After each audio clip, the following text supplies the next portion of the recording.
हनुमान जयंतीच्या शुभ दिवशी माझ्या ब्लॉग मध्ये तुमचं मनापासून स्वागत आहे। नमस्ते, श्री स्वामी समर्थ। या वर्षी आम्ही हनुमान जयंतीला गावी असल्यामुळे आम्ही गेलेलो गावच्या मंदिरामध्ये। आजचा दिवस आमच्यासाठी खूप खास होता, तर आम्ही आज सर्व फॅमिली हनुमानच्या मंदिरात जात आहोत। मला हनुमान मंदिरात सकाळी जायचं होतं, पण आचुली कॉलेजमध्ये गेलेली, ती लेट आल्यामुळे आम्हाला जायला उशीर झालेला इकडे।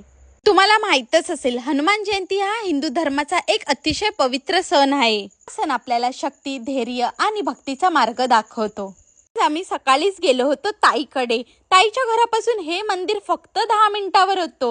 पहिल्या गाडीवर होतो राहुल, मी आणि आचुली। दुसऱ्या गाडीवर गणू, ताई आणि ताईची मुलगी पण होती। मंदिरात जात असताना आम्हाला इकडे रुईचं झाड भेटलं। मग काय, आचुलीने स्वतःसाठी आणि माझ्यासाठी रुईची फुलं काढली। त्या हनुमानच्या मंदिरात आज मी सेकंड टाइम जात होते आणि हे मंदिर खूप सुंदर आहे। आता आम्ही इथे मंदिराच्या जवळ पोहोचल्यावर आम्ही इकडून घेत होतो फुलं। काकींकडनं आम्ही फुलं घेतली ना, ती आमच्या ओळखीची होती आणि ती आमच्याशी खूप वेळ गप्पा मारत होती। त्यानंतर आम्ही इकडे आलेलो हनुमान देवाला तेल घालण्यासाठी। मला मंदिरात जाण्यासाठी उशीर झाला होता, म्हणून आम्हाला वाटलं की मंदिरात गर्दी नसणार, पण मंदिरात खूप गर्दी होती। आज खास करून हनुमानची पाळण्यात बसवला आहे। खूप सुंदर सजावट केली आहे। आम्ही सगळ्यांनी मिळून पाळणा हलवला। तो पाळणा हलवत असताना मनात खूप आनंद आणि भक्तीची भावना होती। खरंच त्या क्षणी खूप शांत आणि आनंदित वाटत होतं। हनुमानजींना आपण शक्ती, भक्ती आणि निष्ठाचे प्रतीक मानतो। भगवान रामाचे परम भक्त होते आणि त्यांनी आपल्या भक्तीने आणि पराक्रमाने संपूर्ण जगाला आदर्श दिला आहे। हनुमानजीची पूजा केल्याने आपल्या आयुष्यातील संकट दूर होतात आणि मनाला खूप शांतता मिळते। मंदिरात थोडा वेळ बसून झाल्याच्या नंतर आता आम्ही इथे गेलेलो बाहेर। तिकडे आज महाप्रसाद पण होता।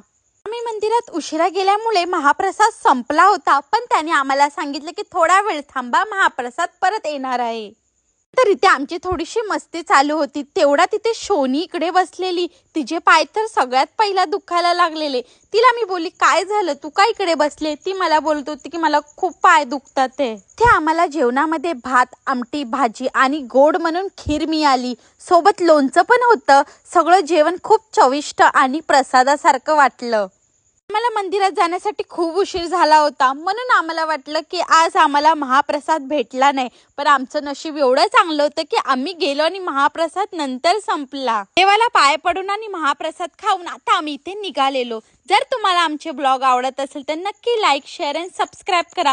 तोपर्यंत तुम्हाला सगळ्यांना बाय आणि परत एकदा तुम्हाला हनुमान जयंतीच्या खूप खूप शुभेच्छा। आपण भेटूया नेक्स्ट ब्लॉग मध्ये।